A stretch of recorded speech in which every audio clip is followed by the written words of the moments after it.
This is Algebra 2, Lesson 116. It's all probability. All right, so let's just talk about what probability is. The probability of any event is the number of favorable outcomes over the total possible outcomes. That really is the probability of an event.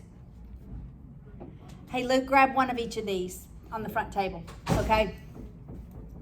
All right? Favorable outcomes over total possible outcomes, all right? The sums of all the possible probabilities of an event must add up to 1. Okay, so let's just say I have 6 red marbles, 3 yellow, and 2 green. What's the probability that I get a red marble in one draw? 6 out of 11. If I did a probability distribution table, it would be red, 6 out of 11. Yellow, what's the probability? 3 out of 11. Favorable outcomes over the total possible outcomes. You seeing that? What would be the probability of a green? The probability of all of them added together is 11 out of 11. Always when you add the probabilities, all the possible probabilities of an event, the result will be 1. So if I would have given this to you and said, the probability of yellows is 6/11, the probability of greens is, pulling a green is 2/11. What's the probability of yellow? You should be able to figure it out, right? Add these two and subtract them from 1. Got it? That's why. What was it? 3/11. All right. Now, so the probability of getting let's just talk about yellow. The probability of getting a yellow is 3/11.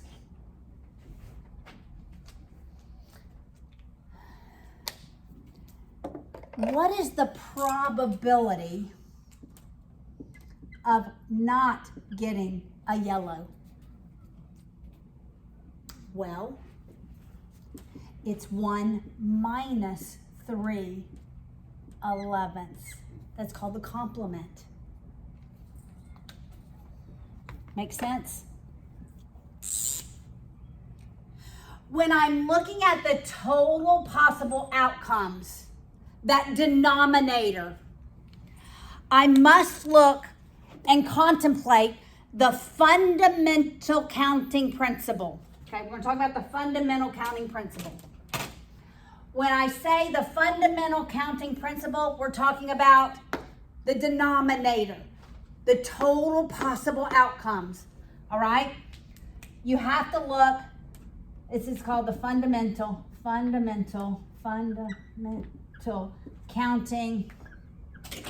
principle. All right?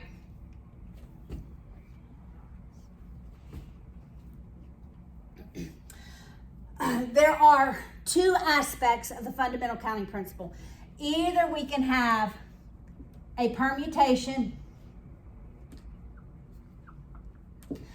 or we can have a combination. With the permutation, order matters. With the combination, I don't care the order. Order does not matter.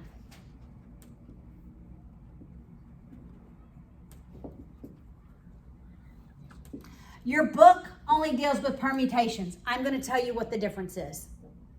Okay? But before I do, with permutations, we either have, okay guys, this is not real nicely laid out in your textbook, but I'm videoing it, right? With permutations, we either have with, that's with replacement, or without replacement.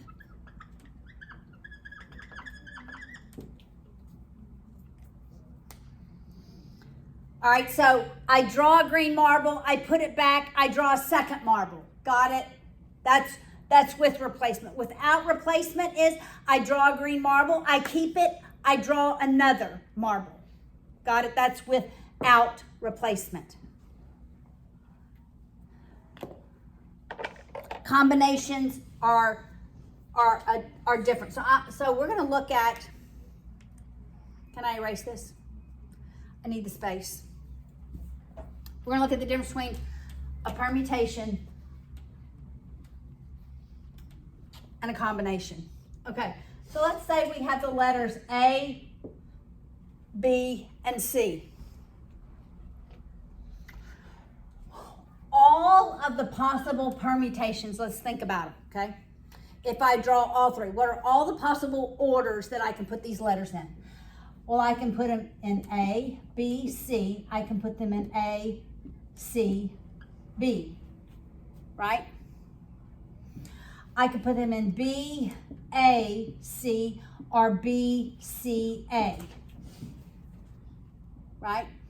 Or I could put them in C, A, B, and C, B, A. Those are all the possible permutations. There's 6 of them. I think I have all of them. But combinations, order doesn't matter. There's one of them. I don't care what the order is. That's it. That's the only combination. One. So permutations, does everybody have their calculators?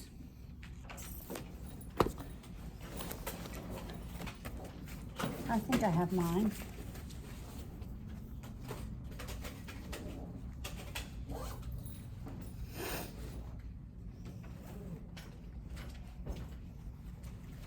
Okay, everybody have their calculators? Okay, look. Permutations, I'll write this at the bottom here. Permutations is right above the multiplication sign. It's NPR. Do you see that? Do you see NPR in yellow above the multiplication sign? Combinations are above the division sign, NCR. Okay, what does this mean? Okay, I have 3 letters. This is how many is in the population total, is the N value. The R value is how many I'm choosing. So with permutations, I did 3 permute 3. And how many options did I have? 6. So let's do that on our calculators. So enter 3, shift, NPR, 3. So it should look like 3P3 in your calculator and hit enter. And what do you get? 6. Yes. I don't have my normal calculator. Does this one do that? Don't know. Look for NPR. All right. Did you get 6? That's how many total possible outcomes there are. Okay. Now combinations, we're also 3 combining 3. So let's do that in our calculators. 3 NCR 3. What do you get? 1. That's what we got. This is the denominator. That's a fundamental counting principle. It's the denominator. You got it? All right, yes. Wait, so what does the R value mean again? How many I'm choosing. Okay, so let's say we have 5 letters. 5 total letters, but I'm only choosing 3. How many different permutations can I make with 3 letters? How many different permutations can I make with 3 of the letters? And how many combinations can I make with 3 of the letters? All right, so now this would be 5 permute 3, and this would be 5 combine 3. All right, so do those in your calculator. What's NPR? 60. There's 60 possible combinations. Permutations. How many combinations? 10, much fewer, always. The number of combinations is always less than the number of permutations. All right? Now, I want us to look at permutations a little further. So I'm picking 3 letters. Your book doesn't deal with combinations. I've never seen combinations on the ACT. My class, you'll have combinations next year. So we're going to hang right here at permutations, all right? So let's look at this, all right? I have 5 letters, right? I have 3 spaces to put them in, right? So I pick a letter. Okay, this is the first spot. That's the second spot. That's the third spot. Got it? All right. How many letters do I have to choose from to put in the first spot? 5. This is always multiplication. I'm going to talk about that in a minute. Okay? How many letters now? I've used that first one. I'm not replacing it. How many letters now do I have to choose from the second spot? 1. And the third spot? 3. What is 5 times 4 times 3? 60. It is 60. That's the denominator. Okay? Now, what if I asked you, what is the probability of the outcome A, B, C? It's only 1.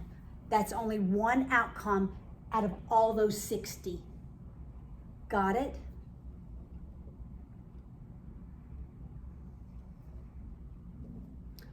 All right, so this is the fundamental counting principle. What if, I want to say one more thing. What if I was going to choose all 5 letters? I'm going to permute all 5 letters. Then it will be 5, permute 5. What is that? Maybe 120. I don't really know. It's a big number. What is it? 120. 120. Okay, it's 120. All right. Well, now I have 5 spaces, right, to put letters in. The first space I have 5 to choose from. The second space 4, then 3, then 2, then 1. Okay, when I take a number and multiply every value below it, that's called 5 factorial. That exclamation point is factorial. You have it on your calculator. It's above the x to the negative 1. All right, so if you put 5, shift x to the negative 1, everybody do that, 5, shift x to the negative 1, and hit equals. You've done 5 factorial. Did you get it? Did you get 120?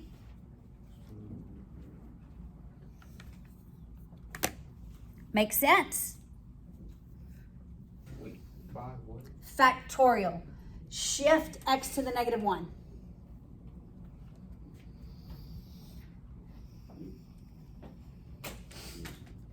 Got it?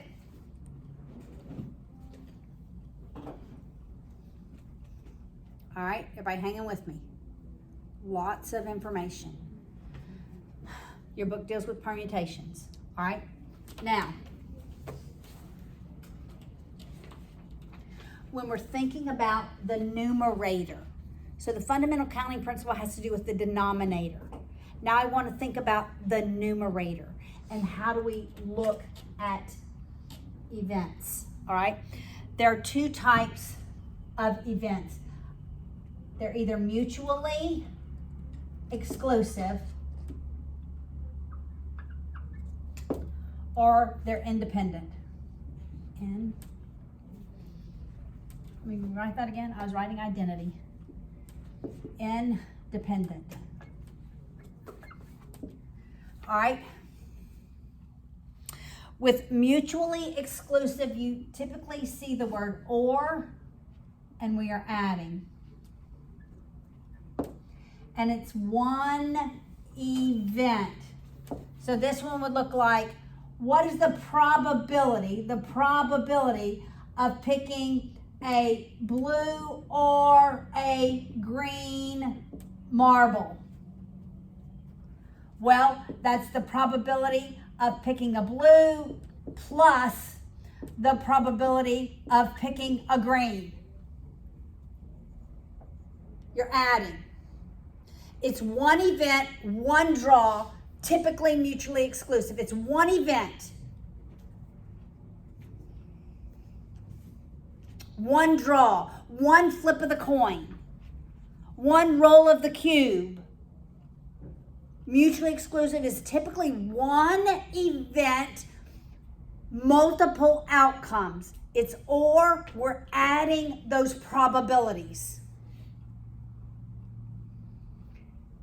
Independent events, you're typically going to hear the word and we are multiplying.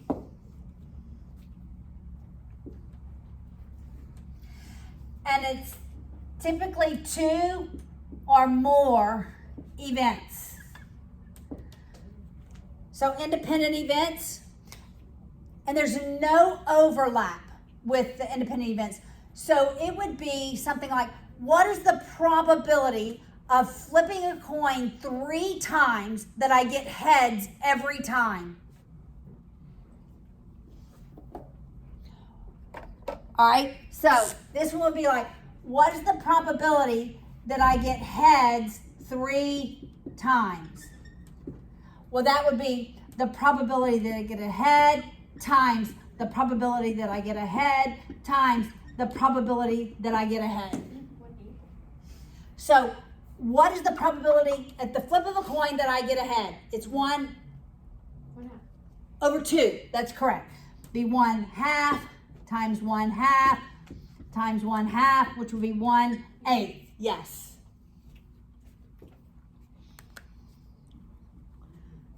All right, so you have to ask yourself several questions. Number 1, is the event, does order matter? Right? If order matters, it's a permutation. Here's when order matters. Batting order. Does it matter who goes up to first to bat for LSU? Oh, yeah, it does. Who's in that first slot? It matters. Who's in that second slot? It matters. Right? It matters. Okay? If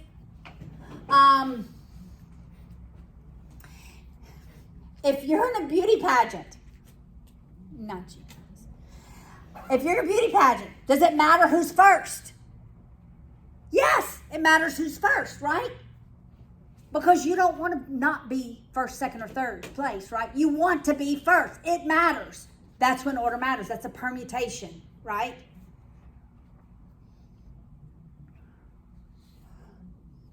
When you were younger, you know how they sometimes, I don't know if y'all have had this, but anyway, if you know they pick 2 team captains and the team captains pick people, does order matter there? Oh, yes, order matters, because who's left last? Sadly, yeah. Right? Order matters, right?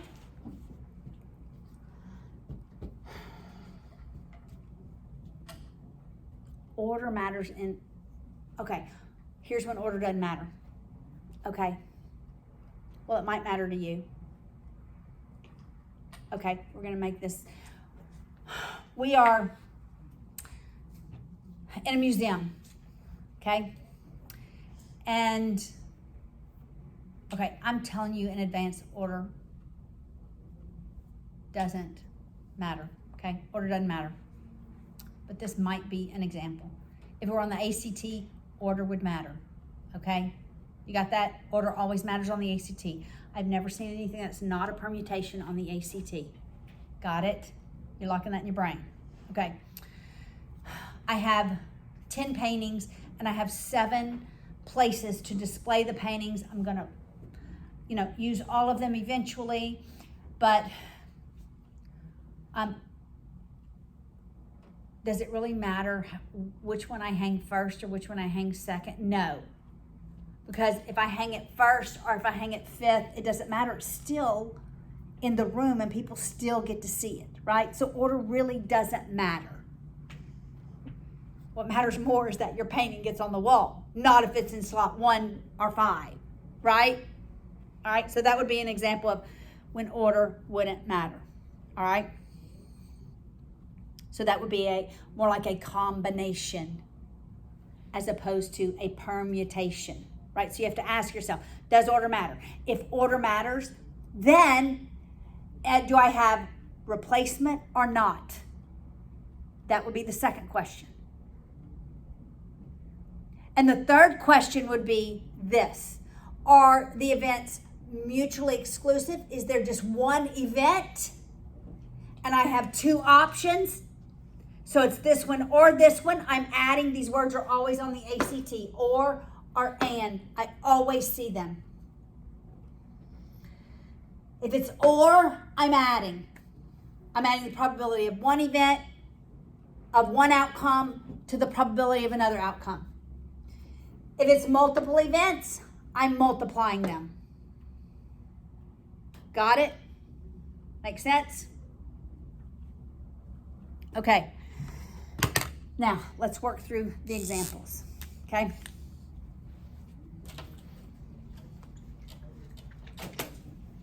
Do you understand what the fundamental counting principle gives me? It gives me the denominator, right? It gives me the denominator.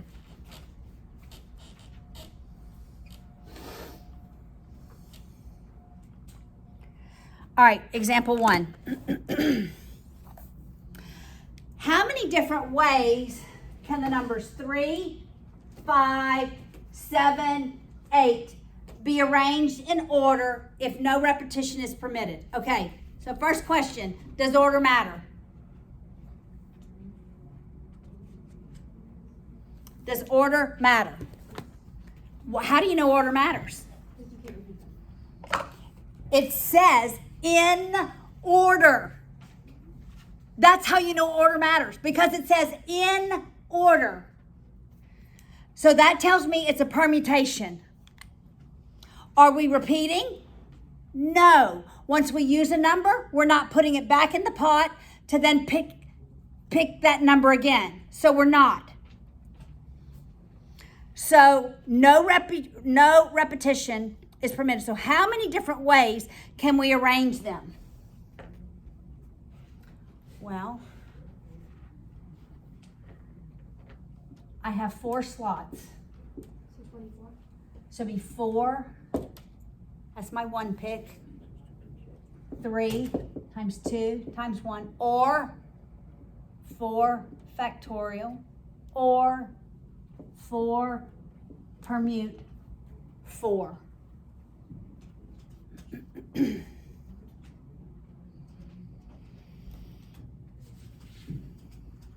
What do you get?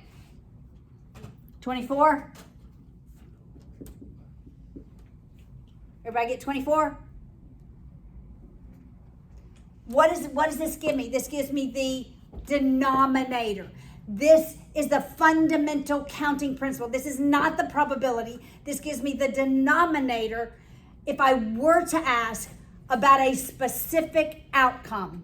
Does that make sense? All right.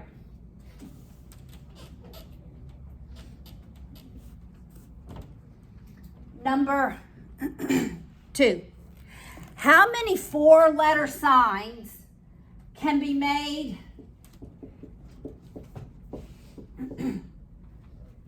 from the word equal if repetition is permitted?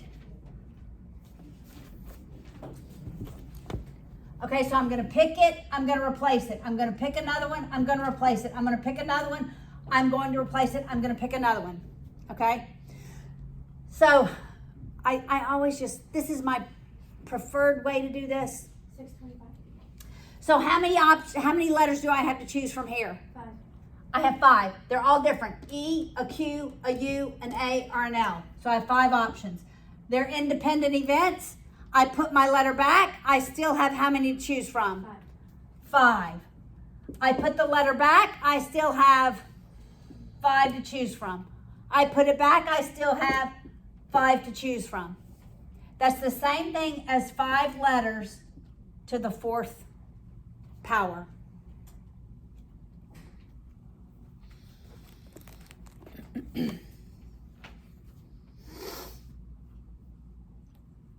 Which is, do you get 625?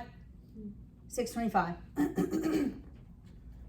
More often than not, I see example 1 types of problems on the ACT, not example 2s. Typically, they are without replacement.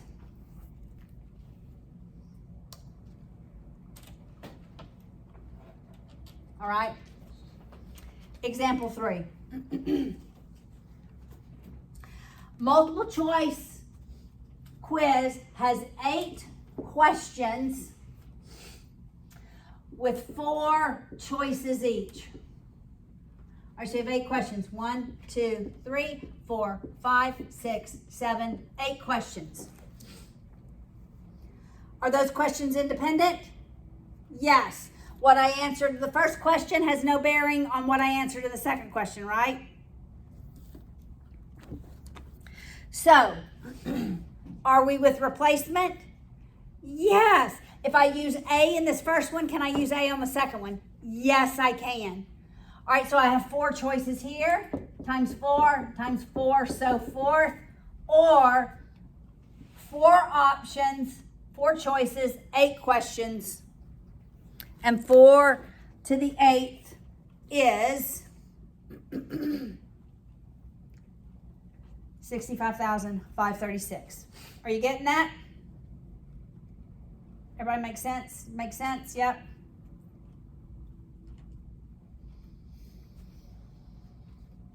All right, look at example 4.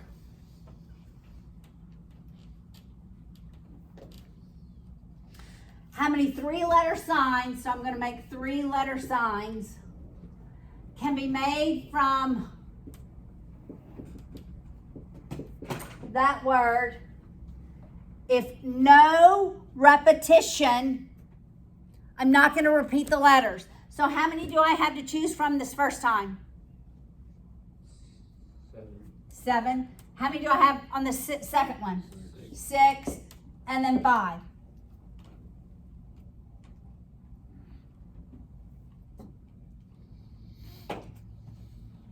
What is that? 2, 3. That's my denominator. That is simply the fundamental counting principle. Okay? Let's change this up a little bit.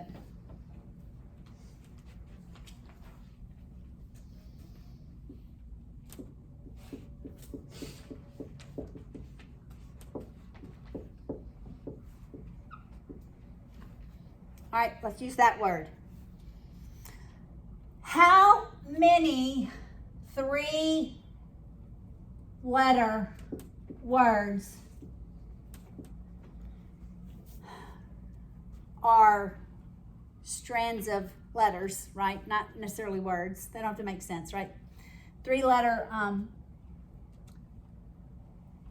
How many ways can I put 3 letters together without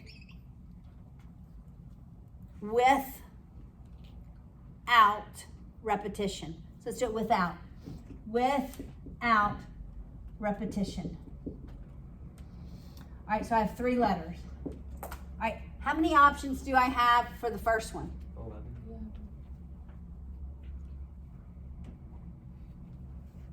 I differ. What are my options? I can choose an M. I can choose an A. I can choose a T. I can choose an H. I can choose an E. So 8.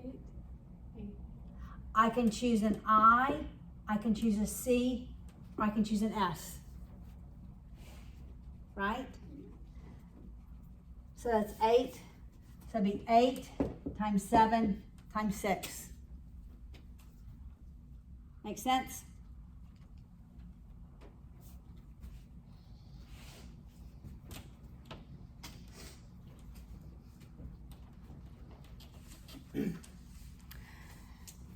All right, look at 115.5. Jamie has 5 places, okay? I'm gonna have 5 places to put items in her display. There are 38 different items. How many arrangements were possible? How many do I have to choose for this first one? 38. I've used that one. I can't put it back and choose it again because then the first spot is empty. So this is obviously without replacement. So then I have 37 times 36 times 35 times 34. This is also 38. Permute 5. That's a big number. 60 million. Over 60 million. Isn't that crazy? 60 million. That's crazy. Okay, so we've only been dealing with the denominator. Now we're going to deal with actual probability. All right, there's only 3 questions. So go to page 472. I already told you the probability of an event is the favorable outcomes over the total possible outcomes. So I say it a little different than your textbook. Favorable outcomes over total possible. So let's look at 116.6. 2 dice are rolled. There's my dice. There's my dice. What is the probability, A, of getting a sum of 7 and B, a sum greater than 8? Okay. What are my total possible outcomes on this one? This dice, how many am I going to possibly get? How many numbers am I possibly going to roll? 6. All right, is this mutually exclusive or independent? Does what happens on this dice have anything to do with what happens on that dice? No, so we're multiplying. So my denominator is going to be 36. The fundamental counting principle tells me it's going to be 36. Got it? That's going to be my denominator. Now I want a sum of 7. Okay? You just do the possible permutations. Okay. I can roll a 1 and a 6, right? I can roll a 2 and a 5. I can roll a 3 and a 4. This is my first dice. This is my second dice.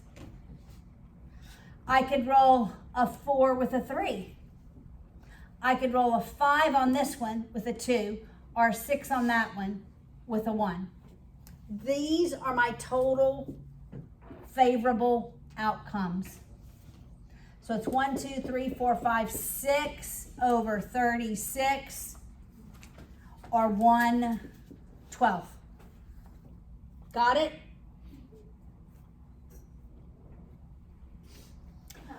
All right, greater than 8. I can't roll 1 with anything and get 8. 2. Miss Haley. What? 36 is not 1/12. It's It's 1/6, right? 1/6. Yes, thank you. 1/6. Thank you. 1/6. All right. Sum greater than 8. I can't roll a 1 with anything to get a sum of 8. 2, most I can get is a 6. That's 8, not greater than 8. But 3, I can roll with a 6, and that's a 9.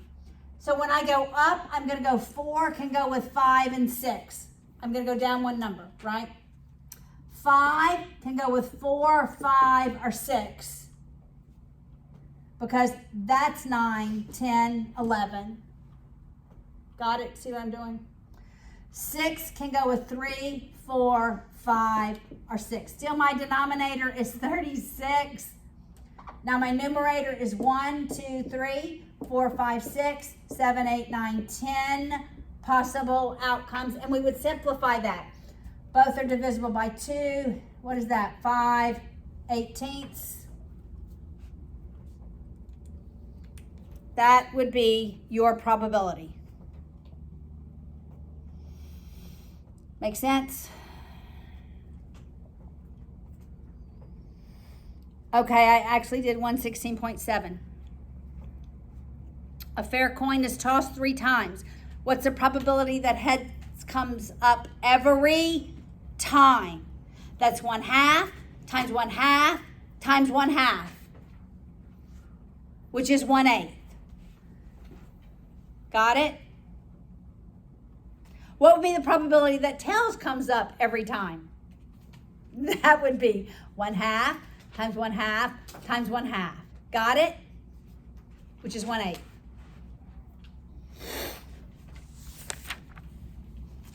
All right, look at the last one on the top of page 474. This one's a little different. It says a fair coin is tossed 4 times, and it comes up heads every time. What is the probability that it will come up heads on the next toss? What is it? What's independent? It's just one event. It's just one half. It's just 1/2. It's only one event. Got it?